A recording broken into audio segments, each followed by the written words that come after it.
the configuration of your organization really dictates what you need, because it depends on your maturity, it depends on if you're an incumbent, it depends if you're a startup. Maybe we'll say a word on that, because digital does depend on you as an organization. Yeah. One of the things that I find that when I'm working with clients or working on a board or when I'm teaching is starting with the definitions and starting with kind of just context setting and joining some dots.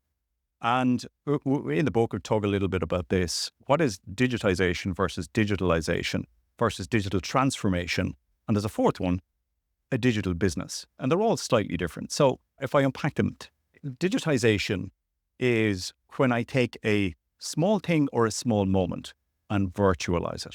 Let's say I want to make a trade, an investment trade, and I apply online, there's an application form online, and I submit my short amount of details and I send it in.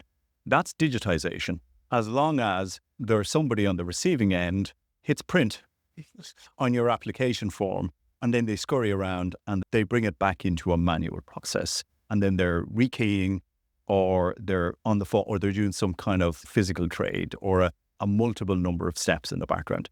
Digitalization is where I might make that same application to make a trade, but actually there's a digital mechanism, there's a digital framework, and ultimately it goes in as code and it's executed as code, end to end.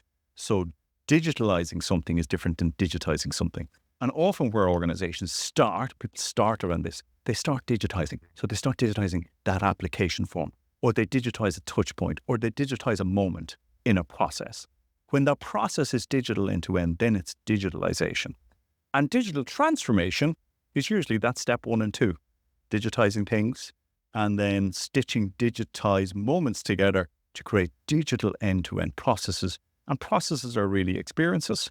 So then when you've digitally transformed, you've transformed your entire method and means of going to your market and engaging with your stakeholders and so on virtually. So you're executing everything virtually. But that's usually for those who've started pre-digital or who are going on a digital journey. Then there are digital businesses, and that's where we see all the big brands that we talk about and see, startups and so on, whatever sector we're talking about. They're just born digital. They give birth to their propositions and their organizations in code, so they don't have the pre-digital to go through the digitization and digitalization.